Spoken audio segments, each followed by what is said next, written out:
বিরতির ইসলাম ধর্মে কখনোই সন্ত্রাসবাদ সমর্থন করে না। নর্থহ্যাম্পটনশায়ারে মিনহাজুল কোরআন কর্তৃক আয়োজিত এক সেমিনারে বক্তারা এসব কথা বলেন। বিস্তারিত জানাচ্ছেন আমাদের প্রতিনিধি নোমান রাজা।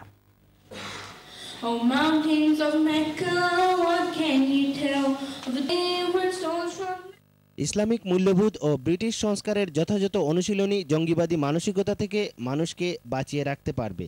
জিহাদের নামে নিরপরাধ মানুষকে হত্যার অধিকার ইসলাম ধর্মে কাউকে দেয় নাই। মিনহাজুল কোরআন ইন্টারন্যাশনাল নর্থহ্যাম্পটন শাখা কর্তৃক আয়োজিত এক সেমিনারে রয়্যাল এয়ারফোর্স কলেজের ডিন ও লন্ডন কিংস কলেজের head of air power studies doctor Jewel Howard প্রধান অতিথির ভাষণে এসব কথা বলেন।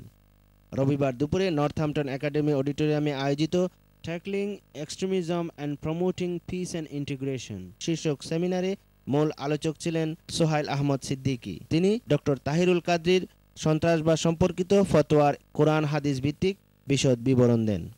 এ ধরনের সেমিনারের প্রয়োজনীয়তা সম্পর্কে আগতরা জানান, New experience, and because I'm relatively new to Islam, it's kind of given me an eye opener really of the beliefs and the changes.